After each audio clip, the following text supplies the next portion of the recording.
Selamat datang dan selamat beribadah kepada seluruh umat. Apabila ada di antara Bapak Ibu Saudara yang membutuhkan pelayanan, dapat menghubungi majelis jemaat di ruang konsistori. Berikut ini kami sampaikan beberapa warta lisan. Yang pertama, perjamuan kudus.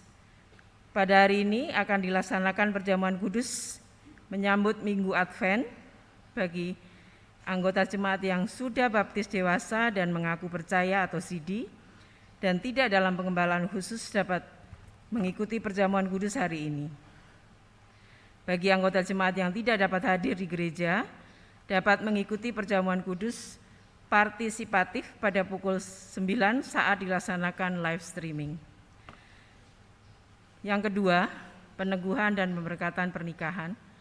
Setelah 3 hari Minggu perwartaan dan tidak ada keberatan yang sah berdasarkan Alkitab dan Tata Gereja Kristen Indonesia, maka Majelis Jemaat akan melaksanakan peneguhan pemberkatan nikah pada hari Sabtu tanggal 12 Desember. Yang pertama, Saudara Patrick Resi Bano, anggota Jemaat GKI Agus Salim, dengan Saudari Desi Irma Widayanti, anggota Jemaat GBI Pondok Gede Plaza, pada pukul 10 pagi. Yang kedua, Saudara Franz Yosafat Edward, anggota Jemaat GKI Agus Salim, dengan Saudari Evelyn Anastasia Wijaya, anggota Jemaat GBI Sukawarna Bandung, pada pukul 12 siang. Yang ketiga, Saudara Yusak Adi Setia, anggota Jemaat GKI Agus Salim, dengan Saudari Rosana Tandeas, anggota Jemaat Gereja Pantai Kosta Bekasi Jaya, pada pukul 2 siang. Majelis Jemaat juga akan melaksanakan pemberkatan nikah pada hari Sabtu tanggal 19 Desember. Yang pertama pukul 10 pagi atas Saudara Sandro Priatmojo Mulyono, anggota Jemaat GPIB Maranatha Balikpapan, dengan Saudari Andini Triwijayati, anggota Jemaat GKI Agus Salim. Yang kedua, pukul 2 siang atas Saudara Yosua Ulido Simangunsong, anggota Jemaat HKBP Perumnas 2, dengan Saudari Widya Rizky NH Tambunan, anggota Jemaat GKI Agus Salim. Apabila ada keberatan yang sah berdasarkan Alkitab dan Tata Gereja Kristen Indonesia, dapat disampaikan secara tertulis kepada Majelis Jemaat GKI Agus Salim paling lambat pada hari Sabtu tanggal 12 Desember. Dalam rangka menyambut Natal dan Tahun Baru, maka Majelis Jemaat mengharapkan dukungan jemaat sekalian. Untuk itu tersedia amplop persembahan Natal atau juga dapat ditransfer. Yang kelima, kita akan melihat video dari panitia Natal.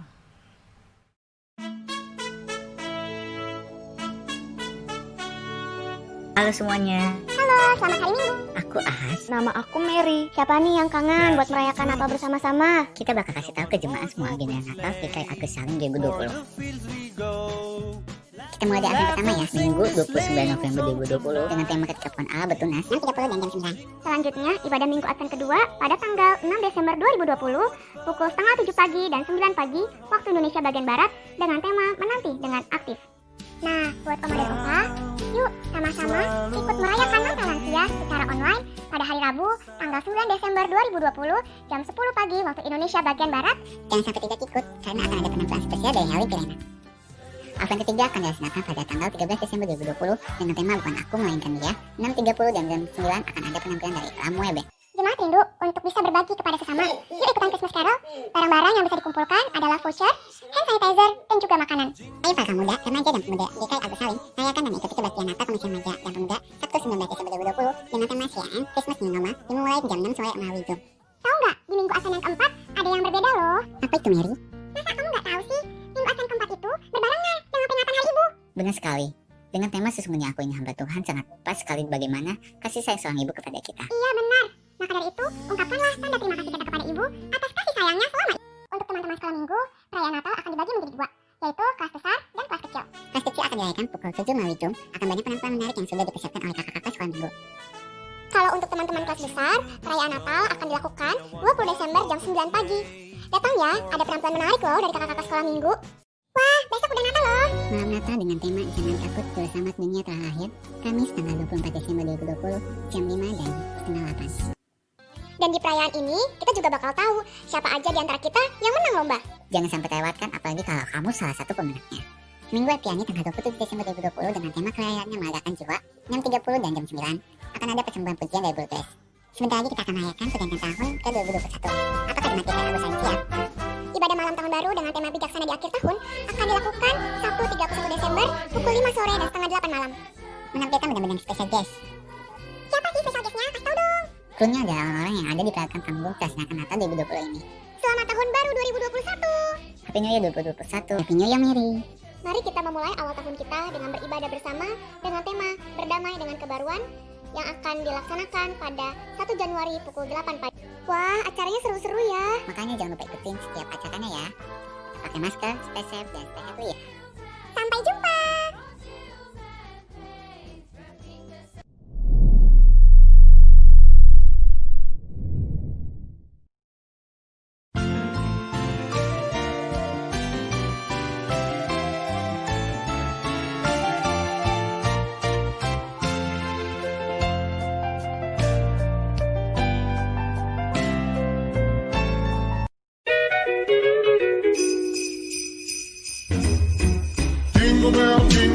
Jingle bell rock. Jingle bells swing and jingle bells ring. Snowing and blowing up through sugar fun. Now the jingle hop. Jingle bell rock. Jingle bells swing and jingle bells ring. Snowing and blowing up through sugar fun. Now the jingle hop.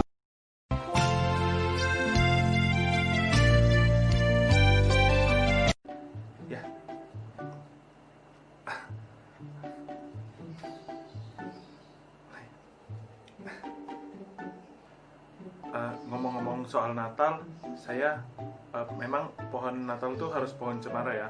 Soalnya proporsional gitu bentuknya, segitiga, terus agak besar pas ukurannya. Soalnya kalau misalnya pohonnya pohon kayak toge, jadi nggak bisa dihias. Tahan. Ya, apakah kamu merasa lebih lucu daripada dia? Yuk, ikutan lomba stand up comedy dengan tema Natal. Untuk informasi lanjutannya, jangan lupa pantengin terus Instagram GKI Agus Salim ya. Nih, oke? Ayo, tunggu apa lagi? Ayo daftar. Ini saya udah boleh. Oh, iya udah boleh.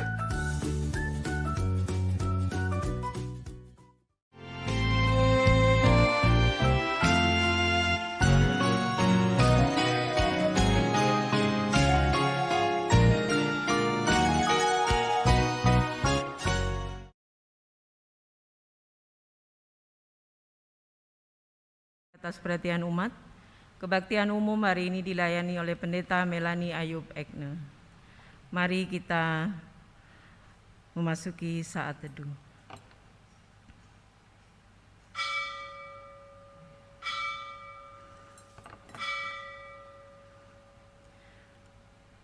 Saudara terkasih, dimanapun kita berada dan beribadah, marilah kita bersama-sama menyalakan lilin Advent kedua, sambil berharap dan berseru.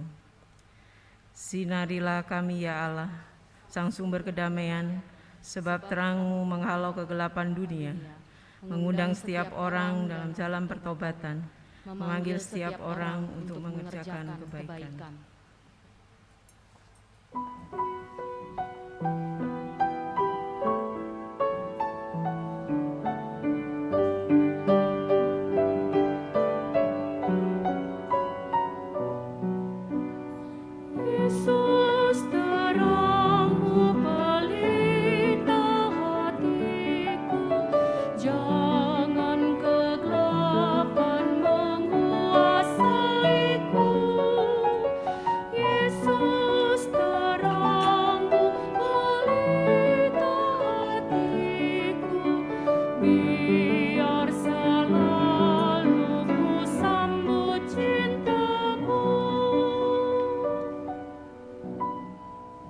Marilah kita menyambut datangnya Sang Terang yang memberi keselamatan untuk semesta, yang kedatangannya telah lama dinantikan. Umat bangkit berdiri.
Pertolongan kita adalah dalam nama Tuhan yang menjadikan langit dan bumi.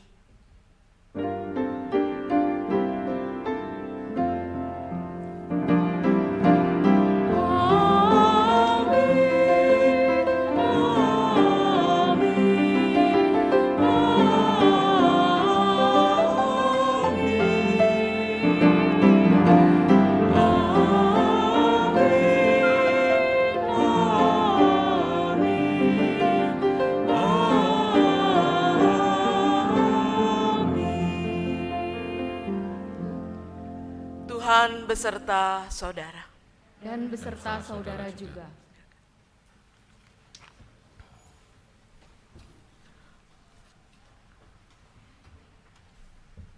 Umat yang terkasih, kapan terakhir kali kita menantikan sesuatu?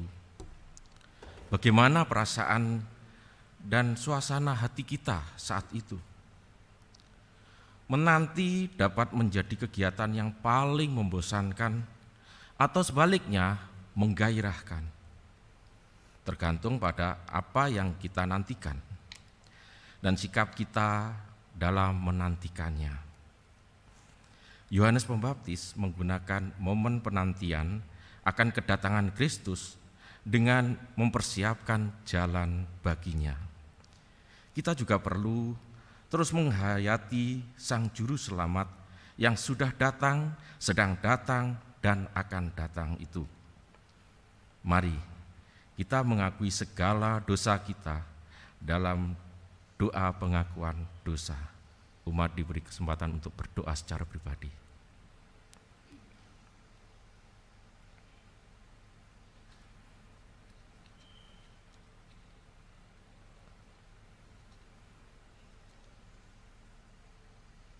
Allah yang Maha Kasih dan Maha Kudus, dengan kasih dan kemurahan-Mu, Engkau telah mengutus Yesus Kristus, Juru Selamat kami ke dunia. Kami sering menyerukan betapa berharganya keselamatan dari-Mu itu. Namun tindakan dan sikap kami justru menunjukkan sebaliknya. Kami tidak lagi menanti-nantikan dan menyambut Engkau. Bahkan kerap kali kami menghindari-Mu, karena kami sadar akan kesalahan dan dosa-dosa kami. Ampuni kami ya Tuhan, yang sering kurang menghargai anugerah-Mu. Di dalam nama Yesus Kristus kami berdoa. Amin.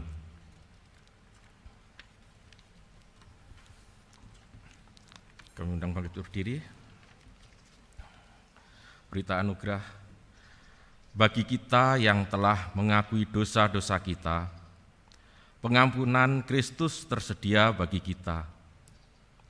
Terimalah berita anugerah menurut 1 Petrus 2 ayat 24-25. Ia sendiri telah memikul dosa kita di dalam tubuhnya di kayu salib, supaya kita yang telah mati terhadap dosa, hidup untuk kebenaran, oleh bilur-bilurnya kamu telah sembuh.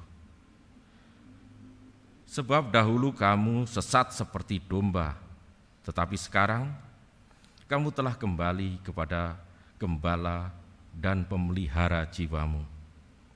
Di dalam Kristus engkau telah diampuni. Di dalam Kristus engkau pun telah diampuni. Damai Kristus bagimu. Damai Kristus bagimu juga.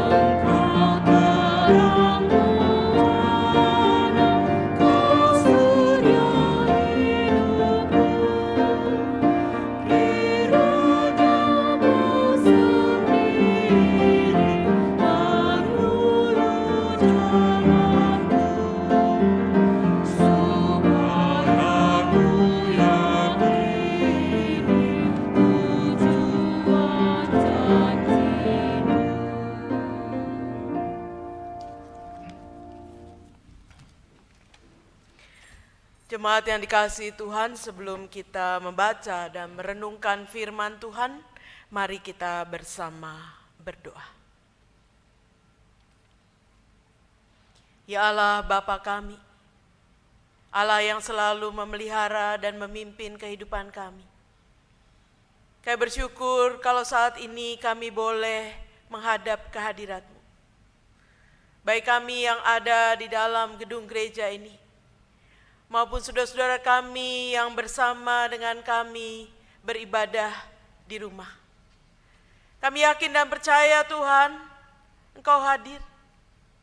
Kami yakin dan percaya Engkau hendak menyatakan kasih dan kebenaran-Mu atas setiap kami.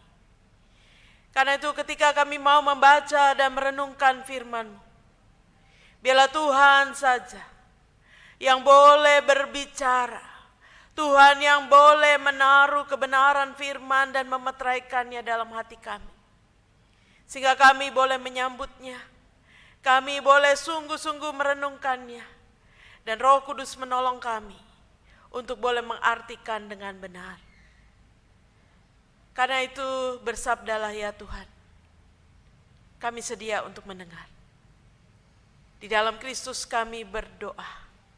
Amin. Jemaat yang dikasihi Tuhan, pada Minggu Advent yang kedua ini, pembacaan firman Tuhan menurut Injil Markus. Markus pasal 1, ayat 1 sampai dengan ayatnya yang ke-8, demikian firman Tuhan. Inilah permulaan Injil tentang Yesus Kristus, Anak Allah. Seperti ada tertulis dalam kitab Nabi Yesaya. Lihatlah, aku menyuruh utusanku mendahului engkau. Ia akan mempersiapkan jalan bagimu. Ada suara orang yang berseru-seru di padang gurun. Persiapkanlah jalan untuk Tuhan. Luruskanlah jalan baginya. Demikianlah Yohanes Pembaptis tampil di padang gurun dan menyerukan, bertobatlah dan berilah dirimu dibaptis, dan Allah akan mengampuni dosamu. Lalu datanglah kepadanya orang-orang dari seluruh daerah Yudea dan semua penduduk Yerusalem, dan sambil mengaku dosanya, mereka dibaptis di sungai Yordan. Yohanes memakai jubah bulu unta dan ikat pinggang kulit, dan makanannya belalang dan madu hutan. Inilah yang diberitakannya. Sesudah aku akan datang Ia yang lebih berkuasa daripadaku, membungkuk dan membuka tali kasutnya pun aku tidak layak. Aku membaptis kamu dengan air, tetapi Ia akan membaptis kamu dengan Roh Kudus. Demikianlah Injil Yesus Kristus. Berbahagia setiap orang yang mendengar dan yang memelihara firman dalam kehidupannya. Maranatha.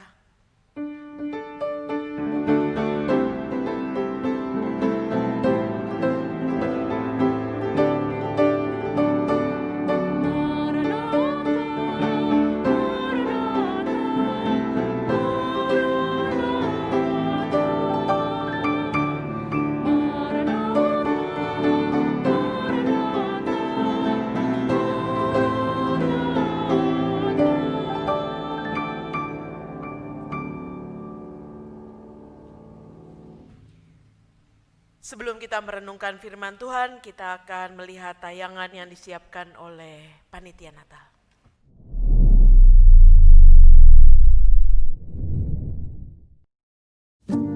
Halo semuanya, senang rasanya bisa bertemu kembali dengan Bapak Ibu, Opa Oma, kakak dan adik semua. Bagaimana kabarnya?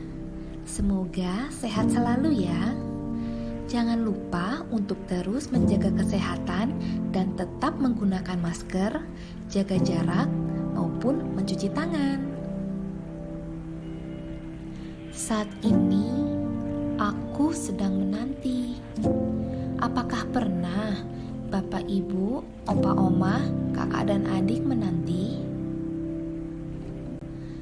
Menanti bukanlah hal yang mudah untuk dilakukan. Terlebih lagi untuk hal yang tidak pasti. Dalam kesempatan kali ini, kita akan membahas penantian kita akan kedatangan Kristus. Menanti kedatangan Kristus adalah bagaimana kita memanfaatkan waktu dalam penantian. Kedatangan Kristus adalah sesuatu yang pasti, tetapi bagaimana kita memanfaatkan waktu penantian itu yang perlu kita renungkan. Dalam penantian, apakah kita cukup berdiam dan berdoa? Apakah cukup kita hanya tekun beribadah atau mendengarkan saja di ibadah online atau dalam gedung gereja? Tuhan menghendaki kita menjadi garam dan terang dunia. Tuhan juga memberkati kita supaya kita bisa menjadi berkat bagi orang lain. Apalagi selama masa-masa pandemi COVID-19 ini, banyak orang yang membutuhkan perhatian, membutuhkan bantuan, membutuhkan kecukupan pangan, dan lain sebagainya. Kita sebagai garam dan terang, juga sebagai orang yang diberkati Tuhan, maka sudah selayaknya kita peduli. Peduli bukan hanya sekedar di mulut, tetapi juga dalam perbuatan kita. Marilah kita menjadi garam dan terang dunia, di mana kita harus rela diri kita berkurang. Artinya, harus rela mengorbankan diri untuk orang lain. Mari dalam masa penantian ini, bukan hanya diam, tapi juga peduli dalam perbuatan kita. Kalau kita masih diberi kecukupan materi, lihatlah orang-orang yang berkekurangan. Kalau kita masih punya waktu dan tenaga, marilah kita menyapa dan menguatkan orang lain, bisa melalui media apapun. Saat ini bukan saatnya kita berdiam diri.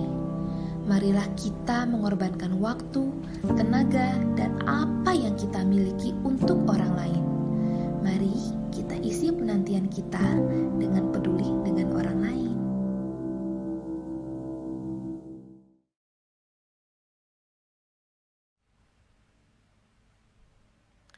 Saudara-saudara yang dikasihi Tuhan, minggu ini lilin sudah menyala 2 lilin. Artinya kita sudah memasuki minggu Advent yang kedua. Saudara-saudara, kata Advent diambil dari kata Latin adventus, artinya kedatangan. Video yang disiapkan Panitia Natal sudah mengingatkan kita bahwa kita sedang menanti kedatangan Tuhan yang kedua kali, sekaligus kita juga menyambut peringatan kedatangan Tuhan yang pertama kali. Saudara-saudara, tadi sudah dikatakan menanti itu bukan pekerjaan yang menyenangkan, membosankan. Atau kita terus-menerus bertanya sampai kapan sih kita harus menanti? Kita tidak tahu, karena tidak seorang pun tahu kapan Tuhan datang. Atau kita bertanya juga sampai kapan sih kita menanti pandemi ini berakhir? Kita juga belum tahu. Dunia sangat mengharapkan bahwa pandemi ini akan berakhir. WHO mengatakan mimpi bahwa pandemi itu berakhir sudah mungkin segera terlihat ketika vaksin sudah mulai disebarkan. Saudara-saudara, mungkin kita bertanya juga, kita sudah menunggu begitu lama. Ya, kalau sejak Maret saudara-saudara pernah menghitung berapa hari kita sudah menanti keberadaan di tengah pandemi ini? Kalau saya hitung dari Maret sampai dengan hari ini ada 281 hari. Belum sampai 1 tahun, ya, baru beberapa bulan. 281 hari kita berada di tengah pandemi. Mungkin kita mengatakan aduh udah lama banget, ya. Kita merindukan untuk kembali kepada kebiasaan kita. Mungkin ada yang suka jalan-jalan, ngumpul-ngumpul dan sebagainya. Tapi saudara-saudara, 281 hari belum apa-apa dibandingkan orang lain yang pernah mengalami penantian yang lebih mencekam, yang lebih berada dalam kesulitan, yang lebih berada di dalam soal hidup dan mati yang betul-betul tak terelakkan. Saudara-saudara, saya mau membandingkan dengan pengalaman seorang remaja Yahudi namanya Anne Frank. Saudara-saudara, Anne Frank lahir di Jerman, di Frankfurt, tapi kemudian bersama dengan keluarga mereka pindah ke Belanda, di Amsterdam. Oleh karena ketika Nazi berkuasa di Jerman, mereka memutuskan untuk pindah ke Belanda. Mereka menghindar dari kesulitan, mereka berusaha menghindar dari persoalan. Tapi ketika tahun 1940 Jerman juga melakukan invasi ke Belanda dan melakukan banyak campur tangan di dalam menghadapi atau menangani orang-orang Yahudi di Belanda, maka Anne Frank dan keluarga, Otto Frank ayahnya, Anne Frank remaja yang usianya 15 tahun, kemudian memutuskan untuk bersembunyi. Saudara-saudara, apa yang dialami Anne Frank pasti berbeda. Kita masih bisa berjemaat di gereja, kita masih bisa bekerja, kita masih bisa ke pasar, kita masih bisa keluar rumah. Tapi Anne Frank dan keluarga betul-betul bersembunyi di gudang lantai atas, ya, selama hampir 2 tahun.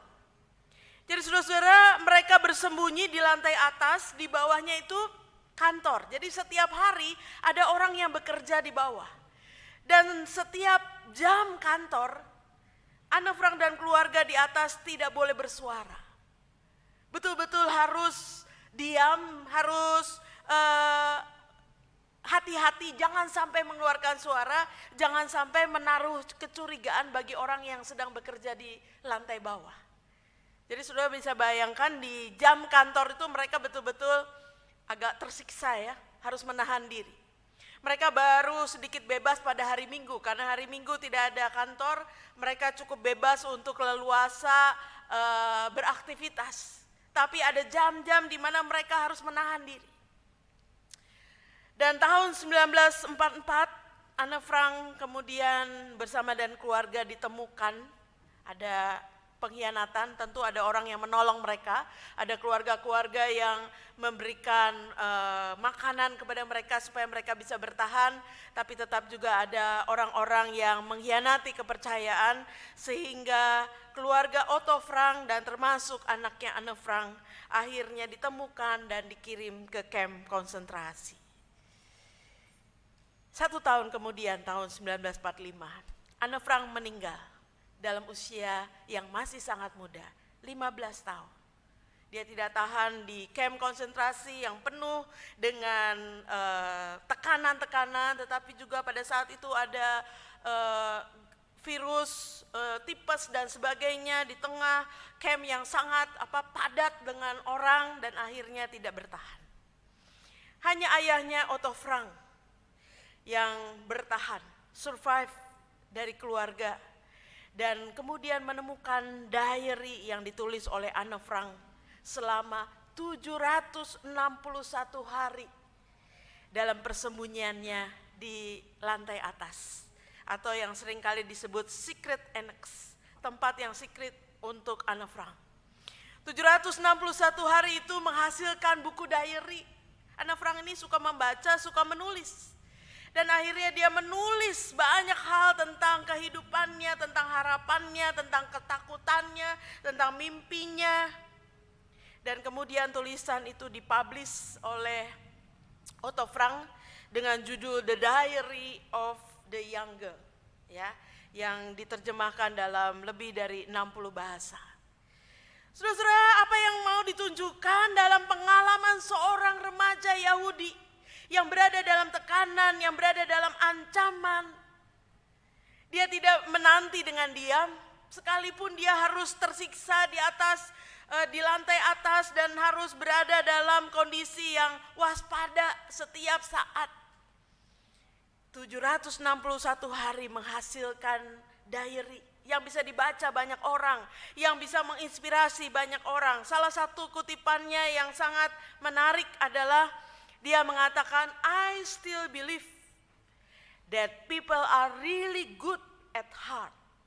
Dia percaya, sekalipun dia berada dalam kesulitan, dia percaya bahwa seharusnya orang itu tetap memiliki kebaikan dalam hatinya.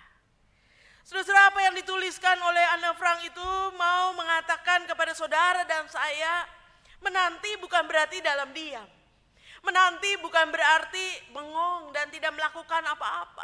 Menanti bukan berarti menutup diri dan tidak mau tahu segala hal yang lain. Menanti bukan berarti tidak punya harapan. Menanti bukan berarti tidak punya kerinduan untuk melakukan sesuatu. Saudara-saudara, itulah yang seharusnya juga kita lakukan. Karena itu tema kita hari ini adalah menanti dengan aktif. Nah, bagaimana menanti dengan aktif? Padahal kita berada juga dalam keterbatasan, sekalipun saya katakan kalau dibandingkan Anne Frank, keterbatasan kita mungkin belum separohnya. Kita masih bisa leluasa bergerak. Saudara-saudara, penginjil Injil Markus ini mau mengisahkan kepada kita bahwa penantian umat manusia, secara khusus umat pilihan bangsa Yahudi, juga penantian yang tidak sia-sia. Karena apa yang dinubuatkan Nabi Yesaya sebelum Masehi, ratusan tahun sebelum Masehi, kemudian digenapi dengan hadirnya Yohanes Pembaptis yang berseru-seru di padang gurun. Sebab di dalam kitab Yesaya dikatakan Tuhan akan menyuruh utusannya mendahului engkau dan akan mempersiapkan jalan bagi Tuhan, yang akan berseru-seru, persiapkan jalan untuk Tuhan, luruskan jalan baginya. Saudara-saudara, ini ada sesuatu yang menarik kalau kita membandingkan kitab Injil. Matius, Markus, Lukas. Markus memulai kitab Injilnya bukan cerita tentang kelahiran Yesus. Kalau kita membandingkan Injil Matius memulai kitab Injilnya dengan silsilah yang panjang tentang siapa itu Yesus dan kemudian kisah kelahiran Yesus. Injil Lukas juga sama, bicara tentang kelahiran Yohanes Pembaptis, kemudian langsung bicara tentang kelahiran Kristus. Tetapi Injil Markus ini berbeda. Dia tidak bicara, tidak ada teks tentang kelahiran Yesus di Injil Markus. Anda mau cari dari pasal-pasal awal sampai akhir, apalagi tidak ada. Sebab Injil Markus mau menekankan Kristus yang datang itu sebagai hamba. Kalau kita membaca ayat yang sangat kuat dalam Injil Markus adalah Markus 10 ayat 45, dikatakan, sebab anak manusia datang bukan untuk dilayani tetapi untuk melayani dan untuk menyerahkan, memberikan nyawanya menjadi tebusan bagi banyak orang. Saudara-saudara, apa yang mau ditunjukkan dalam Injil Markus? Kristus hadir di tengah dunia ini sebagai hamba. Kristus hadir di tengah dunia ini sebagai hamba, dan seorang hamba karyanya adalah melayani. Karyanya adalah melakukan pelayanan, memberikan yang terbaik bagi orang yang dilayani. Dan itu bagi Markus jauh lebih penting daripada sekedar mengisahkan tentang kelahiran Yesus. Karena itu dia men-skip ya. Tidak memasukkan bukan berarti tidak penting, tapi ada yang jauh lebih penting. Adalah karya Kristus ketika dia ada di tengah dunia ini. Dan karya Kristus di Injil Markus dengan jelas diawali dengan seorang utusan Tuhan, seorang Yohanes Pembaptis yang berseru-seru, bertobatlah, kerajaan Allah sudah dekat, berilah dirimu dibaptis. Dia mempersiapkan banyak orang yang sebelumnya tidak tahu siapa itu Yesus, yang sebelumnya tidak mengenal bahwa Sang Penyelamat itu sudah datang ke dalam dunia ini. Dan Yohanes Pembaptislah yang mempersiapkan jalan, mempersiapkan hati, yang menyerukan pertobatan terjadi di dalam diri orang banyak. Karena dikatakan datanglah kepadanya orang-orang dari seluruh daerah Yudea, semua penduduk Yerusalem, dan mereka sambil mengaku dosanya, mereka dibaptis di sungai Yordan. Saudara-saudara, di satu pihak ada respon dari orang-orang di sekitarnya, tapi di pihak lain juga ada banyak orang yang tidak mengerti. Mengapa kami harus bertobat? Bukankah kami adalah umat pilihan?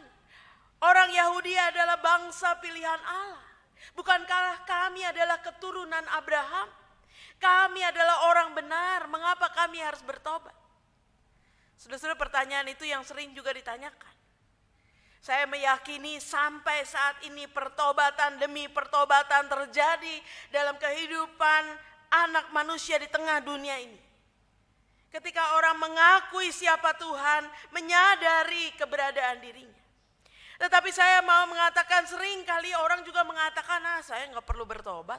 Saya udah jadi Kristen dari kecil. Ya, hidup saya baik-baik. Saya tidak pernah membunuh, saya tidak pernah melakukan dosa besar. Saya oke-oke saja sebagai anak Tuhan. Saya tidak perlu bertobat. Benarkah?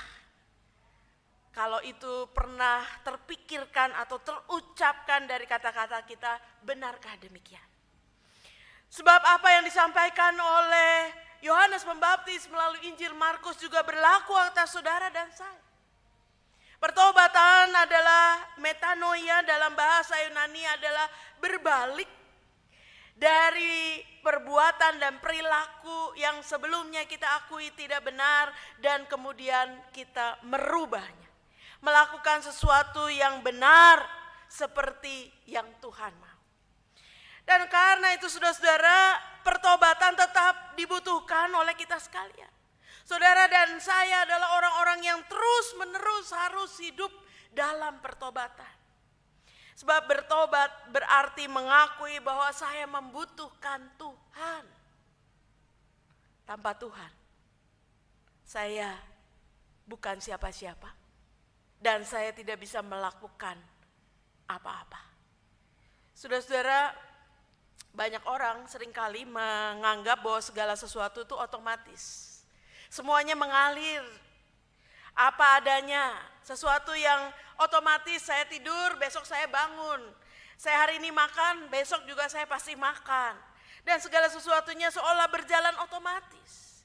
Tetapi justru di tengah pandemi ini, saudara dan saya belajar untuk menyadari kita masih bisa bernafas, kita masih bisa sehat, kita bisa bangun di dalam kesehatan, kesegaran.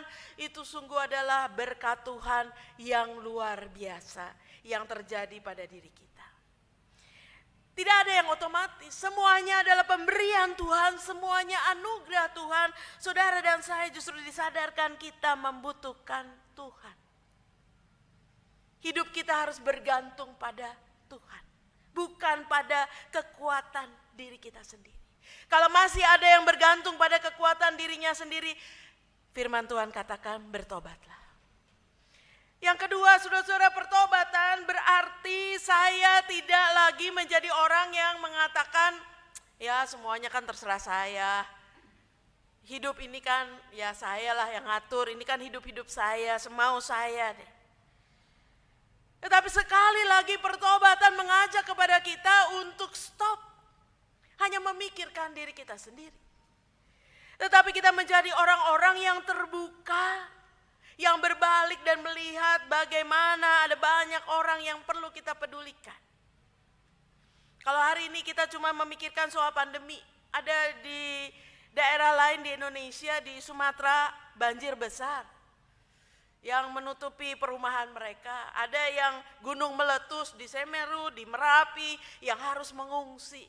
Ada banyak orang yang saat yang sama harus berlipat-lipat kesulitannya.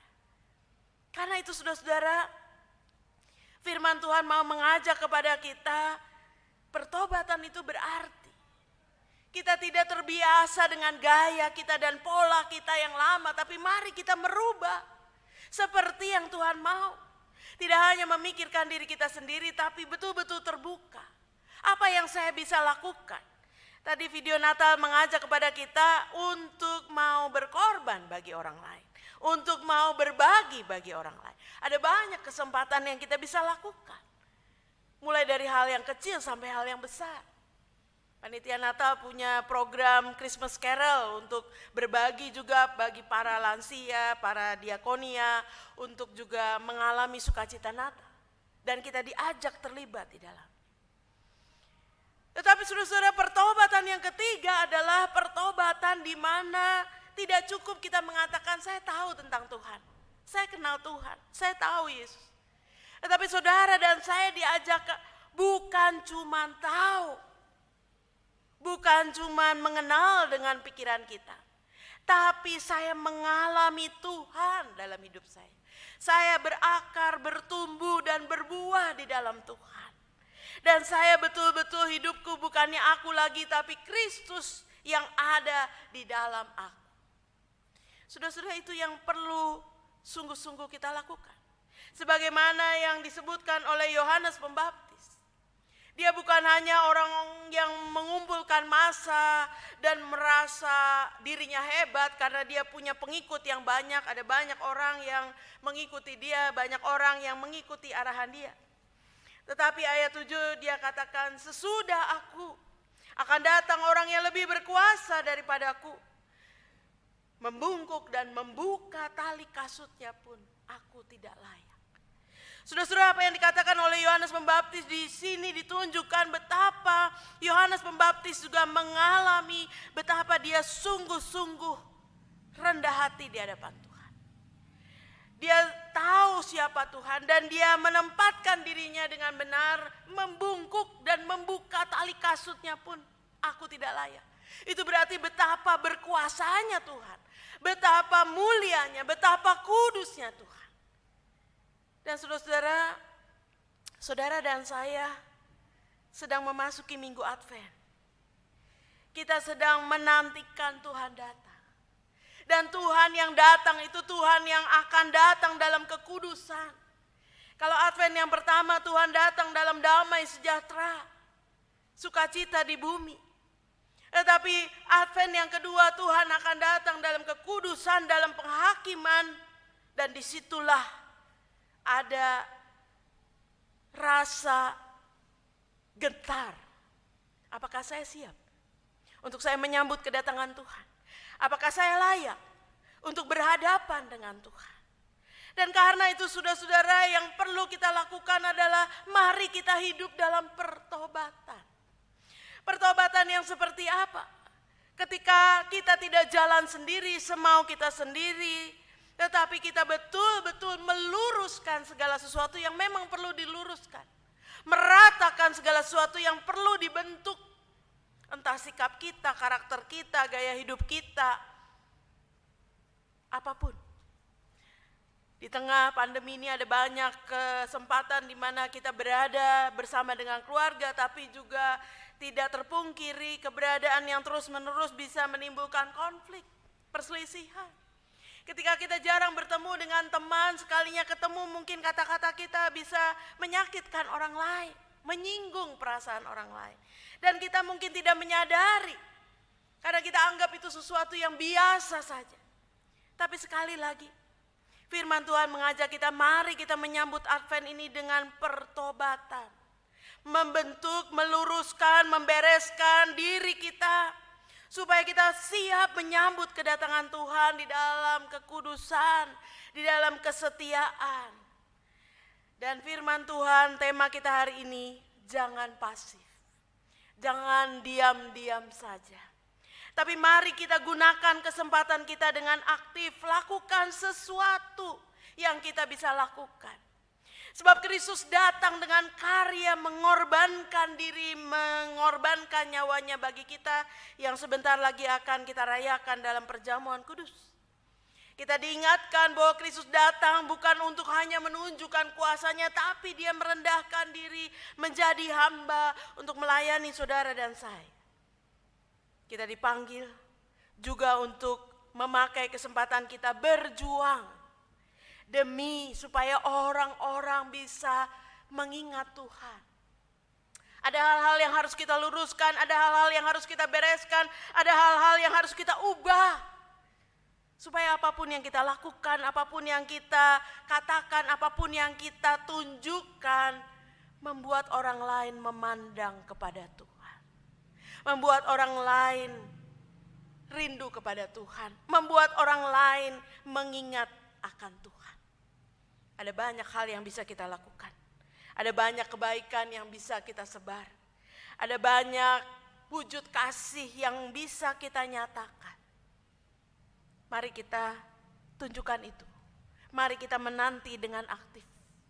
Ada banyak hal yang bisa kita lakukan untuk gereja Tuhan. Ada banyak yang bisa kita lakukan untuk masyarakat di sekitar kita. Lakukan sesuatu. Jangan menutup diri kita. Lakukan sesuatu. Persiapkan jalan bagi Tuhan. Amin.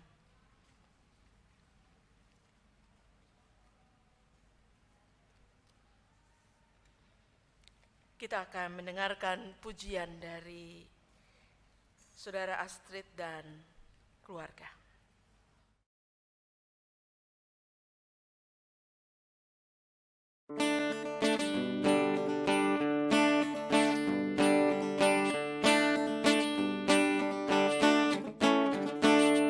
Berkumandang suara dari seberang, kirimlah cahayamu.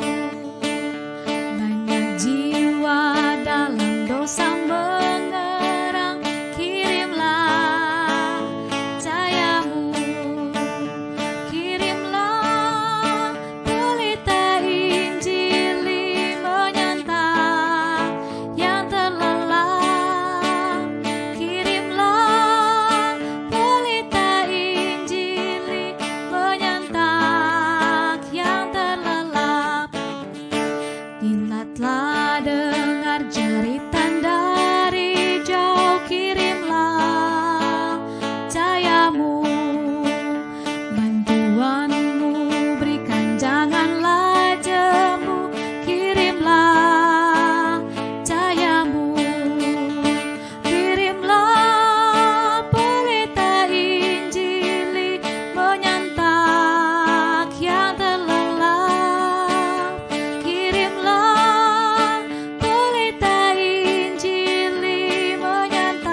bersama umat Allah di segala abad dan tempat, dari masa lampau, masa kini, dan masa akan datang.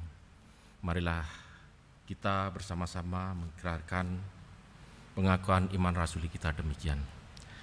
Aku percaya kepada Allah, Bapa yang Maha Kuasa, Khalik langit dan bumi, dan kepada Yesus Kristus, anaknya yang tunggal Tuhan kita, yang dikandung daripada Roh Kudus, lahir dari anak darah Maria, yang menderita sengsara di bawah pemerintahan Pontius Pilatus, disalibkan, mati dan dikuburkan, turun ke dalam kerajaan maut, pada hari yang ketiga bangkit pula dari antara orang mati, naik surga, duduk di sebelah kanan Allah, Bapa yang Maha Kuasa, dan dari sana ia akan datang untuk menghakimi orang yang hidup dan yang mati.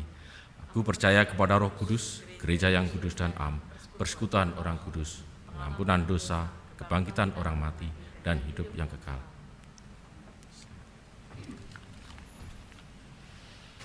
Umat Tuhan, mari kita bersama menaikkan doa syafaat kita. Ya Allah Bapa kami, Engkau yang mengenal keberadaan kami, kedalaman hati kami. Kami tahu Tuhan, ada banyak hal yang masih harus diluruskan, dibereskan, supaya kami boleh menjadi orang-orang yang sungguh menjadi berkat bagi orang lain, yang boleh siap dipakai sebagai alat Tuhan dimanapun kami berada. Karena itu Tuhan, biarlah Engkau terus boleh mendorong kami, supaya sungguh perubahan demi perubahan terjadi dalam hidup kami, pertumbuhan demi pertumbuhan, buah-buah boleh dihasilkan melalui kehidupan kami. Dan Tuhan boleh menolong kami. Kami teringat bagi mereka yang sakit, terbaring di rumah atau di rumah sakit. Mereka yang membutuhkan jamahan tangan kasih Tuhan. Baik yang mengalami penyakit-penyakit biasa ataupun yang terpapar oleh karena COVID-19. Biarlah ya Tuhan, Engkau sendiri adalah Sang Tabib yang agung, yang boleh menjamah, yang boleh memulihkan saudara-saudara kami satu persatu. Biarlah sungguh bilur-bilur-Mu boleh menyembuhkan mereka. Biarlah mereka boleh dikuatkan, disehatkan, dan juga boleh mengalami kepulihan yang sempurna yang daripada Tuhan. Kami juga berdoa untuk para tenaga medis yang setiap hari berjuang untuk menghadapi pasien-pasien. Biarlah Tuhan berikan kepada mereka kekuatan, kesehatan, kesabaran, dan hikmat yang daripada Tuhan, agar mereka boleh terus menolong saudara-saudara kami yang membutuhkan, dan mereka boleh tetap dikuatkan dan disehatkan. Biarlah Tuhan sendiri yang boleh menjadi penolong yang setia. Kami juga berdoa ya Tuhan bagi saudara-saudara kami yang bergumul di tengah pekerjaan, bergumul di tengah ekonomi, yang mungkin sudah hampir menyerah di dalam menghadapi tantangan kehidupan. Biarlah Tuhan, Engkau sendiri yang boleh menjadi penyelamat. Engkau sendiri yang boleh membuka jalan. Engkau yang boleh memberikan harapan. Karena selalu ada kesempatan, selalu ada jalan yang terbuka, yang Tuhan sediakan bagi orang-orang yang sungguh berharap, yang sungguh meyakini bahwa Tuhan tidak meninggalkan. Karena itu biarlah Tuhan sendiri yang boleh membuka jalan. Tuhan yang akan memberikan jalan keluar yang terbaik bagi saudara-saudara kami. Untuk mereka boleh terus menapaki kehidupan dengan meyakini Tuhan akan menunjukkan kasih setiamu selalu baru setiap pagi. Kami juga berdoa ya Tuhan untuk panitia Natal di tengah pandemi ini, yang tetap berjuang untuk boleh memberikan, membagikan sukacita Natal ini. Biarlah Tuhan berikan kepada mereka kemampuan untuk boleh menghasilkan karya-karya yang indah. Tuhan berikan kepada mereka juga sukacita di dalam mengerjakannya. Tuhan juga boleh menggerakkan kami semua sebagai jemaat Tuhan ambil bagian dalam setiap program Christmas Carol yang juga dibuat oleh panitia Natal untuk berbagi kasih kepada saudara-saudara yang membutuhkan. Biarlah Tuhan sendiri yang boleh menggerakkan kami semua untuk ambil bagian di dalamnya. Kami juga berdoa ya Tuhan untuk upaya pemerintah dari pusat sampai daerah di dalam menghadapi pandemi ini, di dalam memiliki kesatuan pandang untuk membuat bangsa ini menjadi bangsa yang tetap bisa terus maju, tetap bisa memiliki upaya-upaya terbaik untuk mengatasi pandemi ini. Karena itu biarlah ya Tuhan berikan hikmat-Mu. Tuhan boleh menyatukan bangsa ini dari berbagai kalangan untuk sungguh-sungguh boleh memikirkan yang terbaik bagi keselamatan bangsa ini. Kami mau menyerahkan segala rencana untuk pengadaan vaksin, baik untuk kalangan terbatas yang dimulai dengan orang-orang yang bekerja di depan publik secara langsung, tenaga medis, ataupun bahkan untuk masyarakat luas. Biarlah Tuhan berkati segala perencanaannya supaya pada waktunya ini boleh memberikan satu sukacita bagi banyak orang. Sehingga aktivitas boleh berangsur-angsur kembali normal seperti sedia kala. Karena itu ya Bapak, kami mau menyerahkan segala sesuatunya.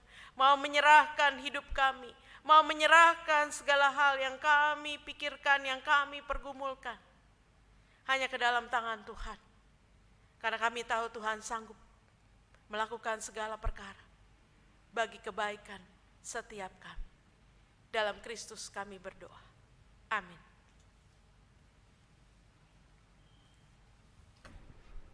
Marilah saudara kita mengungkapkan rasa syukur kita dengan memberikan persembahan kepada Tuhan yang sudah kita baik melalui amplop maupun melalui transfer. Ada tertulis dalam Mazmur 54 ayat 8. Dengan rela hati aku akan mempersembahkan korban kepadamu. Bersyukur sebab nama-Mu baik ya Tuhan.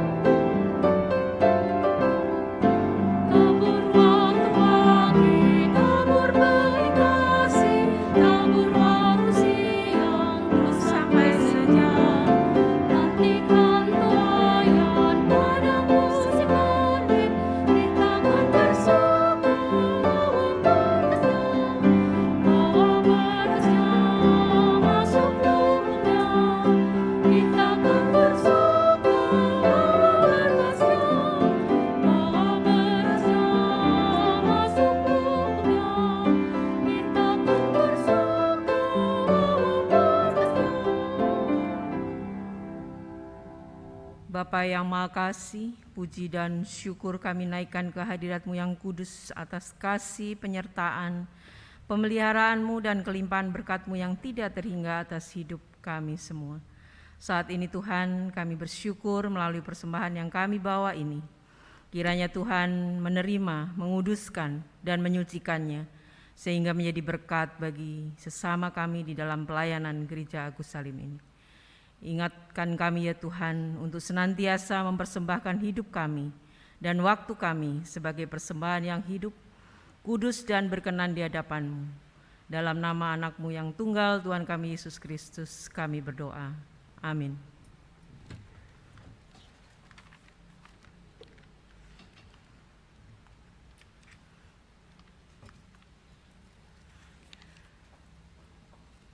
Juru selamat datang untuk membawa kelegaan bagi kita. Mari kita menantikannya dengan aktif, dengan mempersiapkan jalan bagi kehadiran Sang Mesias melalui tindakan, sikap, dan tutur kata kita. Bahagia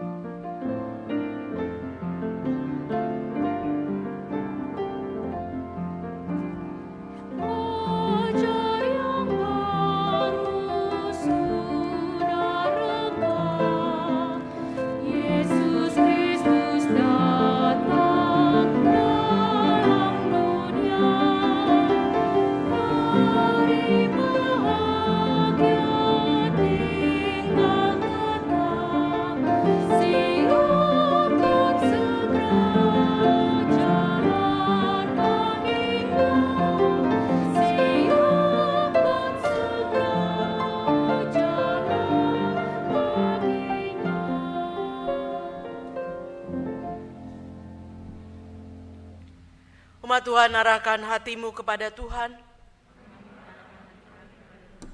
Jadilah saksi Kristus. Syukur kepada Allah, Terpujilah Tuhan. kini dan selamanya. Pulanglah dan terimalah berkat Tuhan. Kiranya Allah Bapa, Anak, dan Roh Kudus mengaruniai engkau gairah dan kesungguhan dalam menantikan Sang Juru Selamat. Kiranya matamu selalu berbinar melihat tanda-tanda kehadirannya. Kiranya hatimu meluap-luap dengan semangat untuk mewartakan cinta dan keselamatan yang Ia anugerahkan. Juga tangan dan kakimu dengan kekuatan untuk berkarya, untuk membuka jalan baginya. Kiranya cinta kasih dari Allah Bapa melalui Anak tunggalnya Yesus Kristus dan persekutuan Roh Kudus senantiasa memerintah dalam hatimu dari sekarang ini sampai selama-lamanya.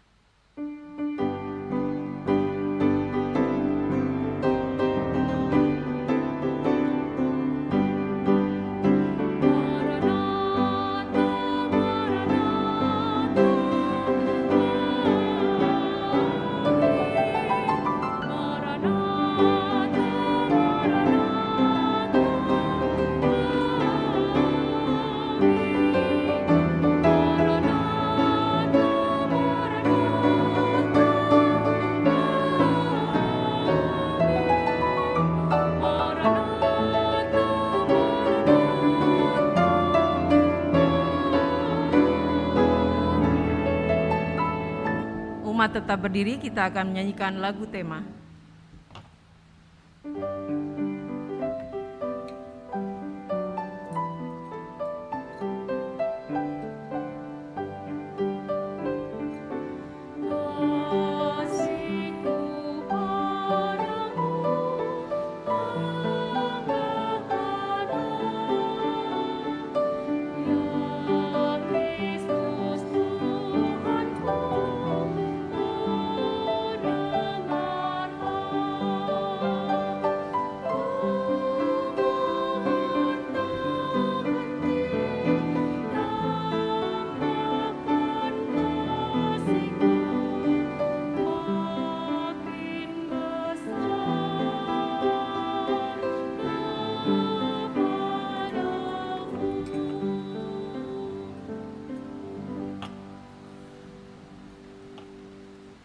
Umat memasuki saat teduh. Kebaktian selesai. Selamat hari Minggu, Tuhan Yesus memberkati.